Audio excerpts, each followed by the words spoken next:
You are tuned in to a CS Podcast exclusive presented by NFLDraftBible.com.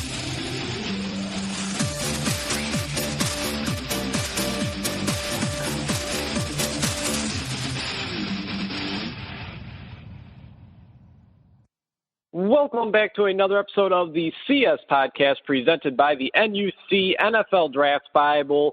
Can't stop, won't stop. Check us out, NFLDraftBible.com, for a 30-day free trial. Use the promo code DRAFT2016 again for a 30-day free trial.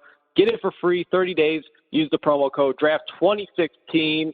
As always, I am your host, Chris Shanafel, and ladies and gentlemen, we are just 5 days away from the kickoff to the FCS football season as Charleston Southern takes on the not one, not two, not three, not four, but five-time defending FCS national champion North Dakota State Bison, with Easton Stick now taking over at quarterback over there for the Bison, with, of course, Brock Jensen being a few years removed, Carson Wentz being the number 2 overall pick in last year's NFL draft. Now it's Easton Stick's turn to take over for the Bison, and we've seen a little bit of what he could do last season with Wentz out with the injury to his wrist. It's really the best time of the year, and yes, we will be focusing on the FCS as this afternoon we're going to be talking Illinois State Redbirds football. And joining the show now to help me do that is Zack Carpenter. And Zack's an Illinois State graduate, a former sports editor over at the Vidette, and now he's a fantasy football analyst for FantasyAlarm.com and an NFL staff writer at EndZoneScore.com. You can follow Zack on Twitter at ZCarp11. Thanks for dialing in, Zack. Welcome to the show. Thanks for having me, Christian. Been a big fan for a long time, and I think, like you said, it's been a long time coming, and you're absolutely right. This is the absolute best time of year, is the kickoff of college football and the NFL, so I'm excited to get going and talk some ISU and FCS football. Oh, absolutely, man. And let's get right into it. I mean, we'll start off by talking about the head man over there at Illinois State, and that's Brock Spack. I mean, he's certainly up there when you talk about the top head coaches in the FCS. I mean, his name certainly comes up, and again, it's one of the first names to come up when you talk about the top head coaches in the FCS. Being around the team like you have been, Zack, I mean, what are your impressions when it comes to Spack, and why do you think he's been able to steer the Redbirds into the right direction? Well, I think everybody believes in the Spack stash. Honestly, everyone in that locker room truly looks up to him. Brock Spack truly owns that locker room. He just knows how to motivate all the guys. They listen to him. They respect him. He's coached legends such as Drew Brees at Purdue, so everyone in that program knows he has the pedigree to truly take them to new heights. I mean, he gets multi-talented players from all types of FBS programs, whether it's Texas Tech, Indiana, to transfer over to an FCS school like ISU and give them a fresh start. He has truly turned the program around. He's 56-29 in his 7 years, other than one little minor hiccup a couple of years ago where they finished 5-6. They've finished above 500 every year. 3 playoff appearances, 2 MVC titles, including the first national title game appearance in school history. So he truly knows his stuff, and I think that's where players truly respect him the most, is that they know they're going to have a guy who's going to have their backs, but also he's a no-holds-barred. He's the kind of coach. I mean, we've seen it in the past where guys have screwed up. They get 1 or 2 chances to screw up before getting kind of the boot, you would say. But he's going to have a firm foot down on his program, and he has the pulse of his team at all times. So he's really a guy who's not going to mess around, but he also knows how to strike that balance with his players. And I wouldn't be surprised in a couple years to see him leave to an FBS program. I know the Purdue job is kind of like his dream job, so he has that FBS quality to him. That's for sure. Yeah, I would totally agree with you, and I was actually just about to say the same thing. I mean, being from Purdue, obviously, I believe he was the offensive coordinator there at one point, like you said, back when Drew Brees was quarterbacking over there. And you would, like you said, it's probably his dream job. It's his alma mater, and obviously with how things are going over there at Purdue, at least, how it has been going over there at Purdue. I mean, things have been pretty rough, so that job is constantly opening up. And you got to think Illinois State, every time that job opens up, you got to think they're a little bit nervous each and every time. And to be honest, I actually thought he would have been a great coach to move up and maybe go to the Big Ten when Illinois had their coaching spot open for a little bit there. Obviously now Lovie Smith being over there. Now I'm not sure if you caught any of it or not, Zach, but last week was the premiere of the Illinois State docuseries titled The Next Step on Comcast Sportsnet here in Chicago. And at one point in the show, Coach Speck said that this team has it. And he didn't know exactly how to describe it, but it sounds like it's a good thing. Now, there's awfully a lot of turnover at key positions there at Illinois State. Do you believe him when he says that, or that the team has the it factor, or is that more of something that he just has to say before the season, whether or not he actually feels that way? First of all, no, I have not had the time to sit down and watch it, but I plan on sitting down either today or tomorrow to start watching it. And I agree with Spack. I'm not totally sure what it is either, but if he's talking about that toughness and experience, then I think, yes, they have that in droves. You see it every day on the practice field last year in every game. If they get knocked down, they're getting right back up again. And they have that next man up mentality that every team says they have, but this team truly has it. Anytime you see a player that goes down, especially last year, Trey went down and then it was next man up mentality, and they really don't miss a beat if there's a key injury, and obviously injuries are a huge part of the game. They're inevitable. I think they have that get knocked down but get back up again, type of mentality. And as for the turnover, at least on offense, I don't know about defense. Defense, they lost just about every key player at each position that you can imagine. On offense, they only lost 2 players, but, of course, those 2 players happen to be 2 of the best in the country. Mm-hmm. Yeah, absolutely. And you know what? Let's pick it up from right there. I mean, let's talk about some of this turnover and who some of the next guys are to step up with the Redbirds, starting with the offense. Like you said, I mean, there's going to be a new quarterback, a new running back, and there's some big shoes to fill, as Trey Roberson and Marshawn Coppridge were both All-Americans there at Illinois State. They've now moved on to the NFL. But now we have Jake Colby and Jamal Towns at quarterback and running back. How confident are you in Colby and Towns coming in and having to replace a ton of production that you just knew you were going to get week in and week out with Roberson and Coppridge controlling the offense? Well, as you said, those 2, Trey and Marshawn, were 2 of the best players in the country, All-Americans. Marshawn, 2-time Offensive Player of the Year in the conference. It's going to be hard. Don't get me wrong. It's going to be very hard to replace those 2 guys. They did things that really don't show up in the stat sheet. They were able to extend plays, and if someone, whether an offensive lineman or a receiver, might make a minor mistake on a play, they could cover those up with their playmaking ability and kind of their versatility, improvisation. But when it comes to Jake Colby replacing Trey, I absolutely think that he can fill those shoes. I've been on record saying it since last spring, actually, before the year even started, that I think Jake Colby is going to end up being the second best quarterback in ISU history, at least statistically wise, behind Matt Brown. I think he is that talented. He just has a feel for the game. He is obviously a completely different player than Trey is. He's not nearly the athlete Trey is. He's not nearly the runner, but I think that while Colby can run, he's a much better pocket quarterback.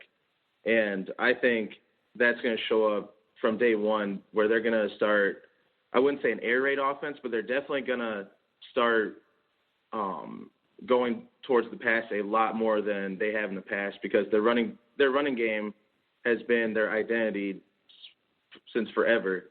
And I think that's going to change a lot this year. And you got to see a little bit of a snapshot of Colby last year, especially in the Northern Iowa game, where Trey broke his thumb a couple days before the game, and Colby was kind of thrown into the fire a little bit. And he had an okay game. He didn't perform that great, but I think that can be attributed to three things. One, the short week. He didn't have a lot of time to prepare, and he didn't really get too much of a comfort level because the ISU coaching staff kept throwing Trey in at quarterback basically as a decoy, and Colby never really got his feet under him, and he couldn't really get comfortable. So there was the two factors of it was a short week and he couldn't get comfortable, and third, UNI was just flat out good. They had a great defense last year. So that was just a little snapshot of Colby last year under center. But now he's gotten a whole off season, a whole training camp under his belt where he's the guy. He's being given the keys to the car. So I think you might have some growing pains. It might take 2 or 3 games to see him get to that comfort level to where he can take over. But I think eventually, absolutely, he will be able to fill Trey's shoes. But as far as Jamal Towns, I'm not sure. I hate to say it because Jamal's a really good kid, but I don't really believe that he's the long-term answer at running back. I think he's more of a third down, change of pace type of running back, to where if the offense can get the screen game and the passing game running, I think he's perfect as a pass catcher or even a slot receiver. But as far as being an every down between the tackles back, I really don't think Jamal Towns is the answer. But if you're looking for more of a between the tackles guy who can get the ball more often, I think George Moreira is a guy who has potential to be a stud, but I would not put him on Marshawn Coppridge levels just yet. I think we need to hold off on that. But he is a redshirt sophomore, and I think he has all the talent in the world. He showed that in limited time last year. And I think by about week 5 or 6, George Moreira actually will be the starting running back, and that's at least judging based off last year's production.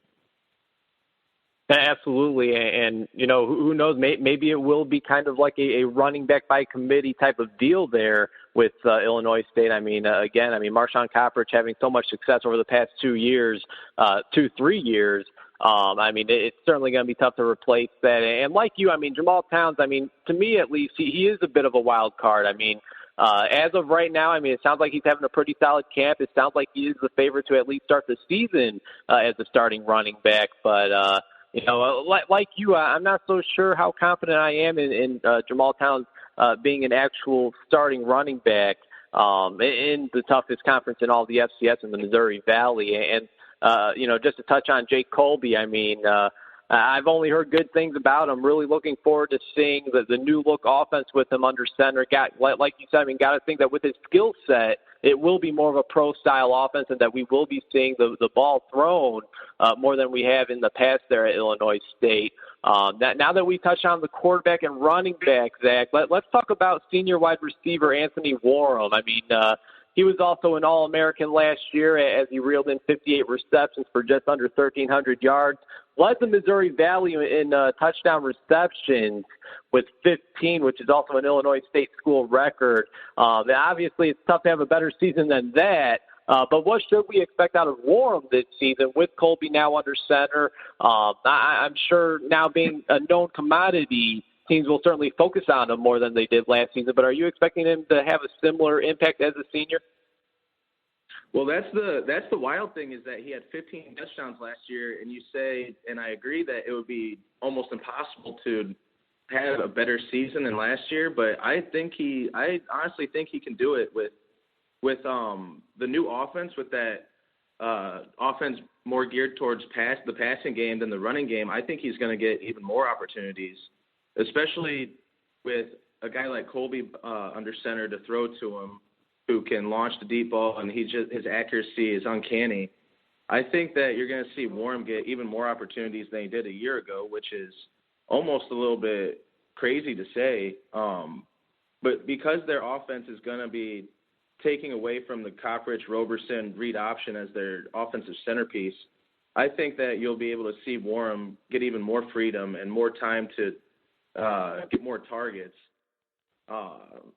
You have Christian Gibbs, and if healthy, Nick Griffith could be a breakout candidate this year at receiver. but Warren is unquestionably going to be the top target. And although he is going to get double teamed and have almost all of the attention from the secondary, I still think Jake Colby to Anthony Warren is going to be a phrase you hear time and time and time again this year, on the way to maybe not breaking records, but getting close. It'll certainly be one of the better quarterback to wide receiver duos in all the FCS. I don't think there's any doubt about that, especially with the positive the positive reports that we're hearing out of camp about Jake Colby and obviously what you said, from last season. I mean, like you said, that game against Northern Iowa wasn't great, but he was kind of thrown into the fire with just a couple of days to get ready for that. Again, we're chatting with the Illinois State graduate and former editor over at the Vidette, the student voice of Illinois State University, Zack Carpenter, talking ISU Redbirds with me, Chris Shanafelt, here on the CS podcast presented by the NUC NFL Draft Bible. And, Zach, let's shift our focus now to the defensive side of the ball. Like the offense, but probably even a little bit more, as you mentioned in the opening. I mean, there are some big shoes to fill on the defense. On the defensive line, the Redbirds will have to replace Teddy Corwin and David Perkins. If that isn't enough, you also got linebacker Pat Meehan missing and defensive back Josh Birch, who were also seniors last year. Who on this defense are a couple of guys that we should look out for?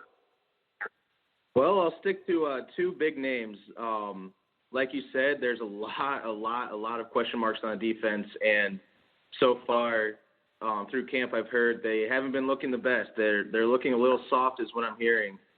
So you're losing those two guys, like you said, David Perkins and Teddy Corwin, along with the leader Pat Meehan, and one name left off that list was Alex Donnelly, another linebacker, that's right. Leader, toughness guy. So it's going to be hard to replace those guys, but the two names that I want to throw into the mix are Alec Coker, a starting safety, and Dalton Keene, defensive tackle. Now, Coker, he might be the most talented player on this defense. He might have been the most talented player on the defense last year. But if he stays healthy, that's a big if. If he stays healthy, he's going to be a breakout year. I'm talking all-conference type of performer. He's a very hard-hitting safety, but he always seems to be going down with some type of injury, whether it's major or minor. He had off-season shoulder surgery heading into 2015, and at the tail end of last season, he broke his clavicle in a game against South Dakota State, and that was 2 or 3 weeks before the playoffs. And in that playoff loss against Richmond, it was never more apparent how much they needed Coker. If he can stay healthy, he is going to be the leader on that defense in the secondary and just the defense entirely, who can maybe take them to the next level and keep things running smoothly with the losses that they have. But Dalton Keene is another guy who I think needs to step up and I think will step up. Talking to Teddy Corwin last year at the end of the year, I asked him who he thought would stand out on the defense, and he threw out a few names, but Dalton Keene was the one that stood out to him. Dalton had 5 sacks and 10 tackles for losses last year, and if he builds on that, which I believe he will, especially with the fact that the two best linemen from last year are gone, and Teddy Corwin and David Perkins, if he builds on that year, which I think he will, I don't think they'll miss as much of a beat as many would think. All right, Coker and Keene. Again, those are a couple of guys that we're going to have to look out for on the defensive side of the ball for the Redbirds. And like you said, these are a couple of guys that I wouldn't say they're known commodities, but these are guys that have seen time on the field and have had an impact on the defense in the past. So obviously now their role is going to have to change. They're going to have to pick it up with some of the leaders now missing from the team from last year, and it certainly will be interesting to see how that defense picks it up because, as you said, you're hearing that they're looking a little soft right now. Hopefully that changes by the time the season starts, and we are just a couple of weeks away from the season opener against Valparaiso. And no disrespect to Valpo, but that should be an easy win.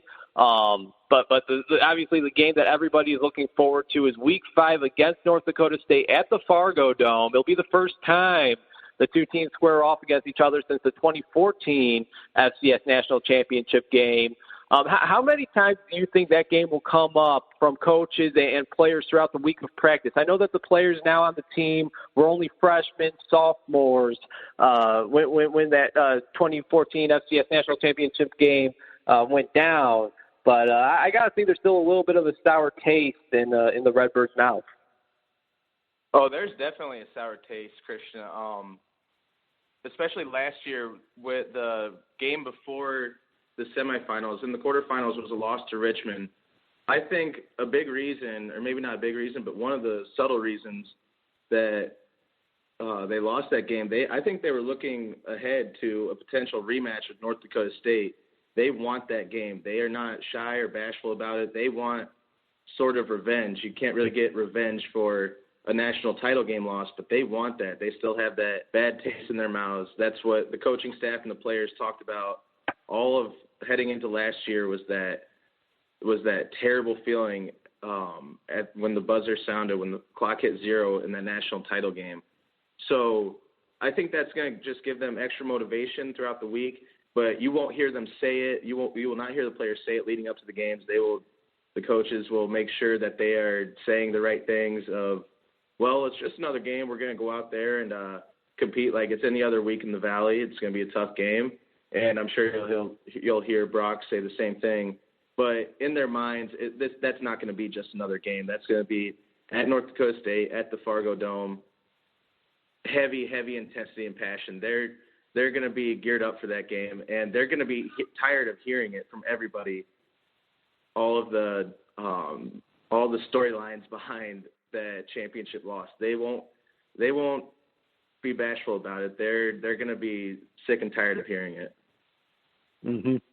Yeah, without a doubt. And I know that one of their mottos from last season was, I forget exactly how many seconds it was from the national championship game, but, it was like 28 seconds or, 38 seconds. Yeah, 38 seconds was kind of their motto from last season. And then, like you said, I mean, they're really looking forward to that rematch. Hopefully they're in the playoffs. Obviously that didn't happen. Week 5, though, I believe that's October 1st. They'll be taking on NDSU. Couple more questions for you, and then we'll let you go, Zach. Really do appreciate your time. Of course, North Dakota State is one of a handful of playoff caliber teams in the Missouri Valley Football Conference. I mean, this is a conference that had 5 teams represented in the FCS playoffs a year ago, and I don't expect it to be much different this year. I got to ask you, though, before we let you go, I mean, what is your record prediction for the 2016 Illinois State Redbirds football team? And with all the turnover, obviously that's been a big topic in today's show. With all the turnover that this team has suffered, I mean, is it possible that they miss the playoffs? I don't see them missing the playoffs at all. I do not think that they will have as good of a year as they have had the last 2 years at all. I think there are going to be some growing pains, but look, the weaknesses that the team had last year are now strengths in the offensive line and receivers, and now their strengths last year, knowing what they had at quarterback and running back and their defense, those were strengths last year, and now they can be seen as weaknesses.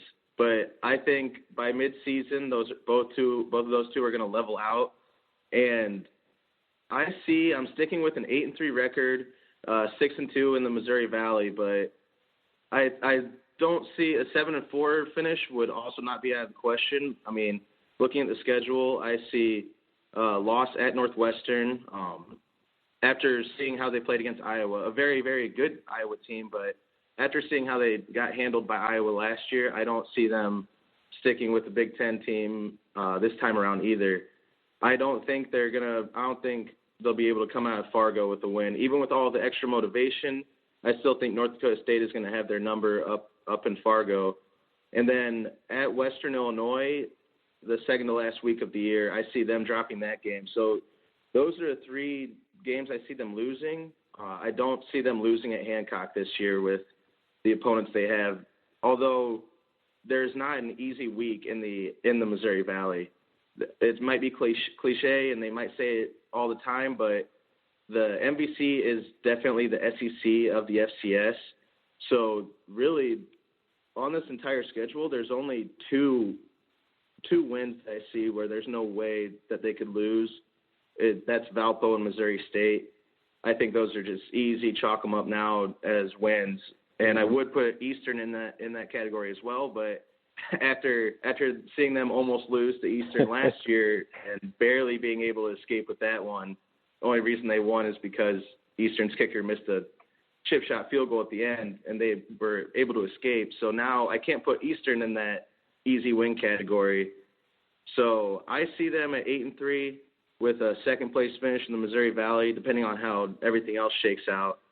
But 7-4 would not be out of the question. And luckily for them, they don't see UNI this year. Mm-hmm. Yeah, I'm totally with you. I mean, 8-3, 7-4, that sounds very realistic for this Redbirds team. Like you said, I really like their schedule at home at Hancock Stadium. I will say, I think the homecoming game against Youngstown State, I think that's going to be one to watch. I think that might be a really close one that comes down to the wire. And then the following week against Southern Illinois, I'll be interested in seeing that game as well. I think SIU is going to be a really improved team as well. But, yeah, I mean, 7-4, 8-3 certainly sounds realistic.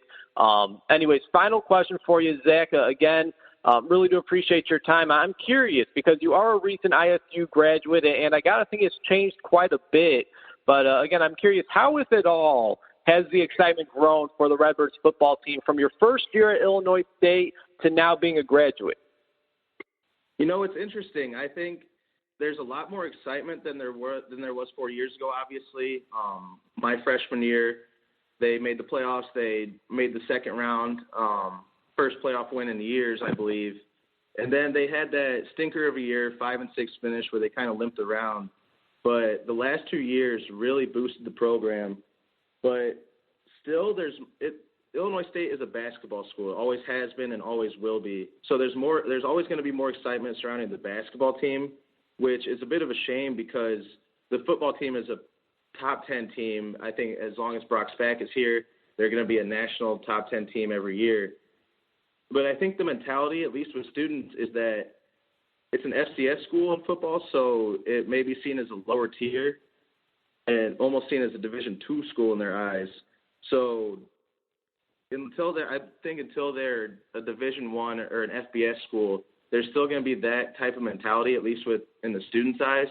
But overall in the community, I think the community has done a great job of backing this team, this program, and their excitement. I don't think their excitement has ever been higher than it is right now. They are a conference national favorite now every year, and with those expectations come even higher responsibilities, really. So I think the excitement at ISU around the community as a whole has never been higher. And another one of the ISU Redbirds mottos is "Back the Birds," and certainly sounds like those in Normal, Illinois have been doing that. And again, it should be a very interesting season for the Redbirds. Really looking forward to seeing what Jake Colby and this offense does there at Hancock Stadium and, of course, on the road. Zach, really do appreciate your time and knowledge. It really was a pleasure chatting with you, and we're certainly going to have to do it again soon at some point during the season. Any final words before I let you go? No, not right now. I'm sure as soon as I get off here, I'll think of a couple more things to say, but I think we covered everything. I think so. Well, thank you again for giving us a call this afternoon. Again, you guys can follow Zach on Twitter at ZCarp11. Be sure to follow me at Chris Shanafel. And, of course, log on to NFLDraftBible.com. Use the 30-day free promo code DRAFT2016. Again, DRAFT2016 for a 30-day free trial, NFLDraftBible.com. Zach, thanks again for calling in. A great conversation talking Illinois State Redbirds football. Until next time, everybody, take care.